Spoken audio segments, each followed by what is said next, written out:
Thank you very much, everyone. It's a nice hot day, to put it mildly. So we'll make this quick, but it's all very positive, that I can say. And it's my tremendous pleasure to welcome everyone to the White House with my good friend, President López Obrador of Mexico. We've had a very outstanding relationship. Mr. President, we're truly moved that you chose to make your first foreign visit since taking office, very successfully taking office, I might add, to be with us at the White House. The relationship between the United States and Mexico has never been closer than it is right now. And as the President said a little while ago, people were betting against that. They were actually betting against that. But it's never been stronger, never been closer. We're doing a tremendous job together. We're cherished friends, partners, and neighbors. Our cooperation is founded on mutual trust and mutual respect between the two of us and between our two countries. And we honor the great dignity of both nations. With this visit, President López Obrador and I have the opportunity to strengthen the bond we have forged since his impressive election victory more than 2 years ago. A victory the Vice President and Ivanka joined in celebrating at the swearing-in. It was a very exciting day for them. Each of us was elected on the pledge to fight corruption, return power to the people, and put the interests of our countries first. And I do that, and you do that, Mr. President. The tradition of great respect between Mexican and American presidents goes back to the early days of both of our nations. And in particular, it includes President Abraham Lincoln and President Benito Juarez, who each held one another in very, very high esteem. They were great friends and they did great things together, and we are grateful that this morning President López Obrador laid a wreath at the memorials that stand to each of these leaders right here in our nation's capital. That was a very beautiful, beautiful ceremony. Our countries are linked by trade and travel, by history and culture, by faith and family. The United States is home to 36 million incredible Mexican-American citizens. Mexican-Americans uplift our communities and they strengthen our churches and enrich every feature of national life. They are hardworking, incredible people. They are also great businessmen and women and make up a big percentage of our small business owners and very successful. They're very, very successful. They're like you. They're tough negotiators and great business people, Mr. President. Working alongside President López Obrador, we're taking this relationship to new heights and building a powerful economic and security partnership. Together, we have addressed many of the most complex issues facing our two countries that really went unresolved for many years and, frankly, far too long. Should have been resolved long before I got here. But we're achieving great strides and remarkable breakthroughs and strengthening our relationship for decades to come. With everything that we have accomplished, the potential for the future of the United States and Mexico is unlimited. Far, far greater situation really for both countries than anyone thought possible. Today we celebrate the historic victory we achieved together just days ago when NAFTA was officially terminated, one of the worst trade deals in history, and replaced with a brand new, beautiful USMCA. We want to thank Canada also. I spoke with and will be speaking to the Prime Minister in a little while. While NAFTA slashed wages and eliminated jobs, the USMCA includes groundbreaking labor protections for workers in both nations. This landmark agreement will bring countless jobs from overseas back to North America, and our countries will be very big beneficiaries. We are already seeing the fruits because it started. It's the largest, fairest, and most advanced trade deal ever reached by any country, and it will bring enormous prosperity to both American and Mexican workers and Canada. We want to thank everybody. We'll have a separate day with Canada. They're coming down at the appropriate time. But we want to congratulate Canada and the people of Canada, the Prime Minister. But this has been a tremendous achievement. It's actually the largest trade deal ever made. And we made a big one with China too, but this is the largest trade deal ever made. Our two governments are also in close cooperation to stop the illicit cross-border flow of drugs and guns, cash and contraband, and very importantly, stopping human trafficking. We're forging critical partnerships across the Western Hemisphere to combat the cartels and the smugglers and to ensure safe, humane, and lawful migration. And we've been helped greatly by Mexico on creating record numbers in a positive sense on our southern border. It's been really very, very tight and done a great job. And I want to thank the secretary who's here. We have Chad, you're here someplace. Where is Chad? What a good job you're doing, Chad. Great job. We're proud of you. And you've worked very closely with Mexico. I know you were just telling me what a great help they've been. Right? Thank you very much, Chad. We've also worked closely in the battle against the coronavirus, together saving countless thousands of lives. It's been my honor to help Mexico procure 600 ventilators, and it's going to be a higher number than that. They needed them very badly, and we were able to make them. We're making thousands a week, and we're helping a lot of countries. But one of the first, and maybe the first that I spoke to, was Mexico. We have a lot of them in Mexico, saving a lot of lives.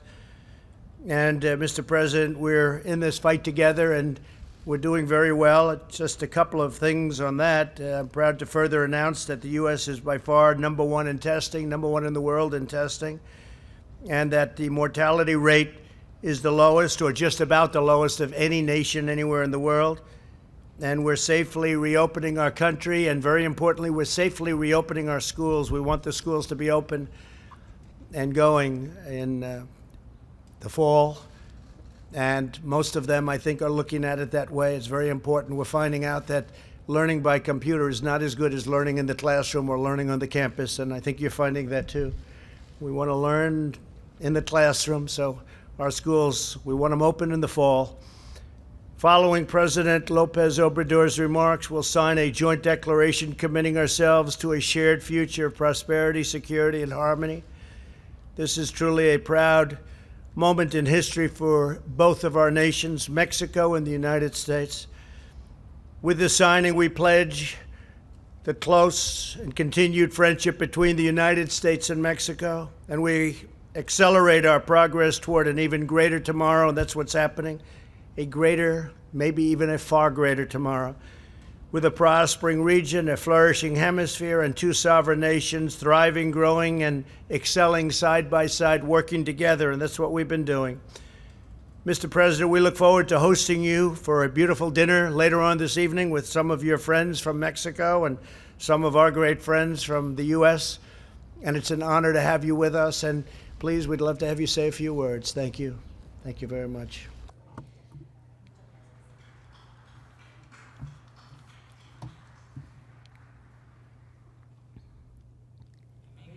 Friends, ladies and gentlemen, I truly celebrate this meeting with you, President Trump. My visit, to a great extent, has to do with the importance right now, in these times of world economic crisis, the importance of the entry into effect of the Mexico-U.S.-Canada agreement, TEMEC by its Spanish acronym USMCA. Having been able to close this deal constitutes a great accomplishment benefiting all three nations and our peoples. As it is well known, North America is one of the most important economic regions of the planet. However, our region is inexplicably a region of trade deficits. We export to the rest of the world about $3.6 trillion, but we import about $4.2 trillion. That is, we have a deficit of $611 billion, which is translated into capital flight, less opportunities for companies and businesses, and job source losses. This new agreement seeks to reverse this imbalance through greater integration of our economies and improvements in the functioning of productive chains to recover the economic presence that North America has lost in the last 5 decades. Suffice it to say that in 1970, the region constituted 40.4% of the world GDP. And now, this share in the global economy has gone down to 27.8%. That's why this agreement is a great option to produce, create jobs, and foster trade without having to go so far away from our homes, cities, states, and nations. In other words, import volumes of our countries, imports to the rest of the world, may be produced in North America at a lower transportation cost with reliable suppliers, reliable vis-a-vis the companies, of course, and the utilization of regional labor force. Of course, it's not a matter of closing our countries to the world. It's a matter of taking advantage of all the advantages that we have because we're neighbors, as well as the enforcement of a good policy of cooperation for development. This agreement allows us to attract investments from other places of the hemisphere, bringing those investments to our countries, provided we comply, we honor the principles of producing merchandises with high regional content, and also trying to have salary and labor conditions that are fair conditions for our workers of the exporting or importing countries of consumption goods. It's also important to point out that this agreement signifies the integration of all 3 countries, because we're all contributing with productive capacity, markets, technology, experience, expertise, highly skilled labor force, and we end up complementing each other. For instance, Mexico has something which is extremely valuable to make this economic integration effective and to boost this integration, economic and commercial integration in the region. I'm talking about its very young, creative, and responsible labor force. Let us not forget that the participation of workers in productive processes is just as important as the role of businesses and companies. It really would be no good for us to have capital and technology if we don't have good workers that are outstanding workers because of their imagination, their talent, and their mystic when they do their work. On the other hand, with this type of agreement and respecting our sovereign states, instead of distancing ourselves, we are deciding, we're opting to walk together towards the future. We want to privilege understanding. That's why we're united.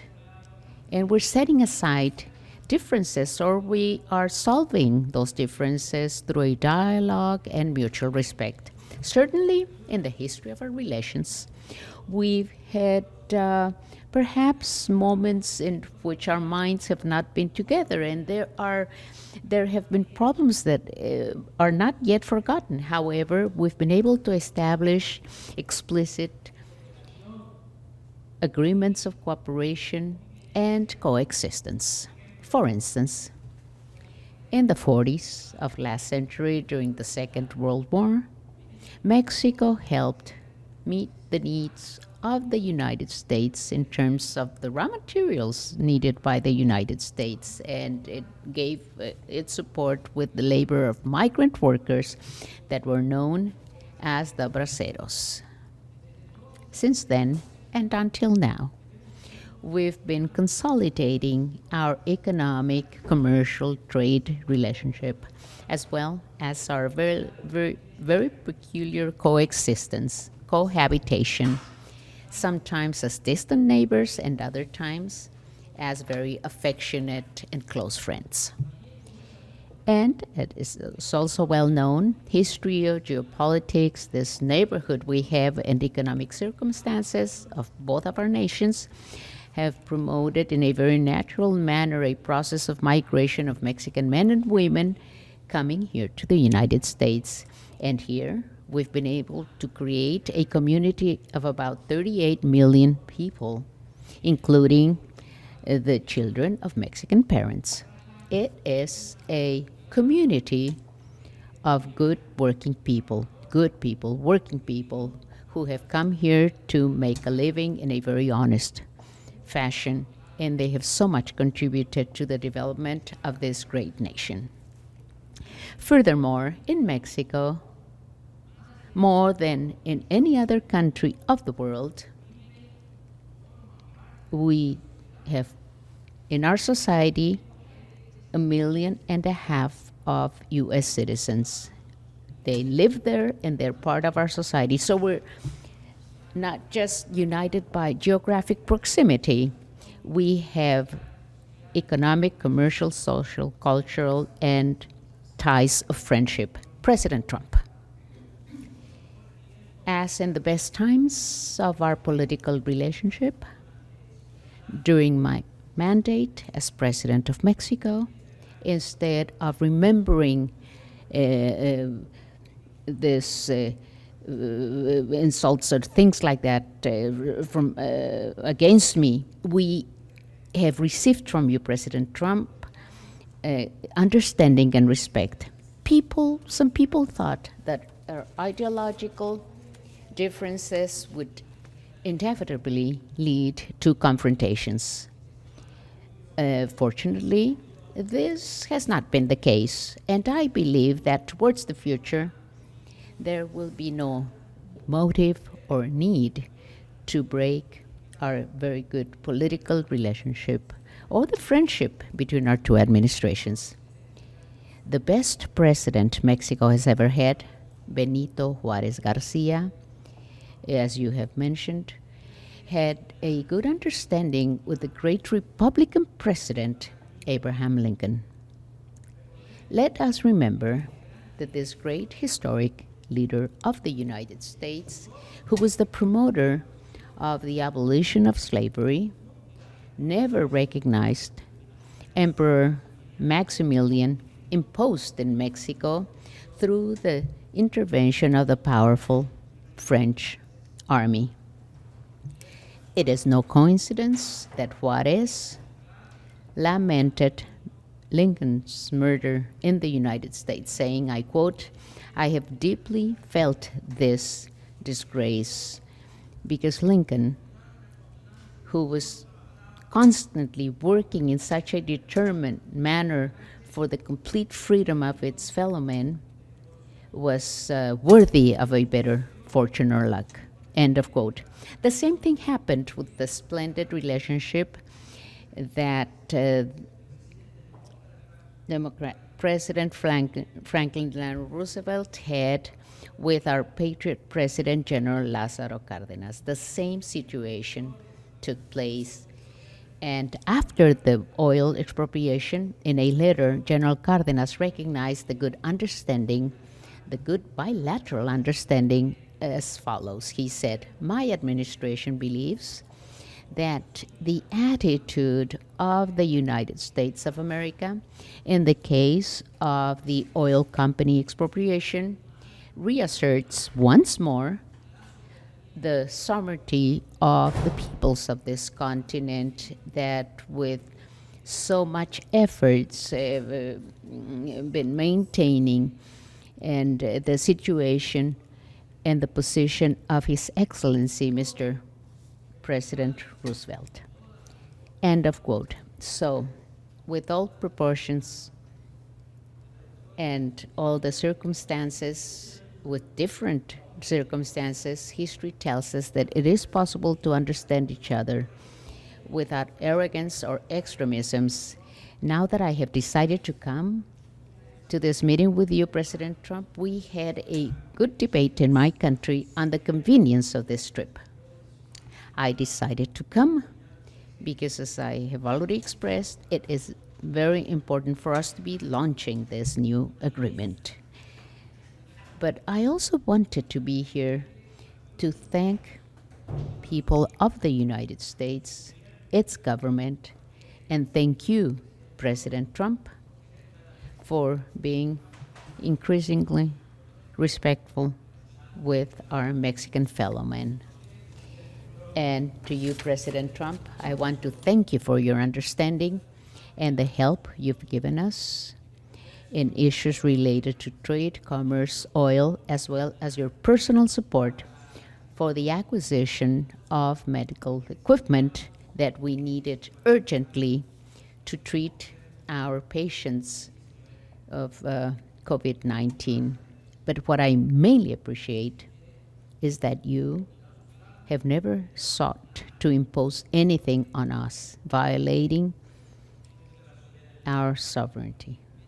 Instead of the Monroe Doctrine, you have followed, in our case, the wise advice of illustrious and prudent George Washington, who said, quote, "Nations should not take advantage of the unfortunate condition of other peoples," end of quote. You have not tried to treat us as a colony. On the contrary, you have honored our condition as an independent nation. That's why I'm here, to express to the people of the United States that their president has behaved with us with kindness and respect. You have treated us just as what we are, a country and a dignified people, a free, democratic, and sovereign people. Long live the friendship of our two nations. Long live the United States of America. Long live Canada. Long live our America. Long live Mexico. Long live Mexico. Viva Mexico.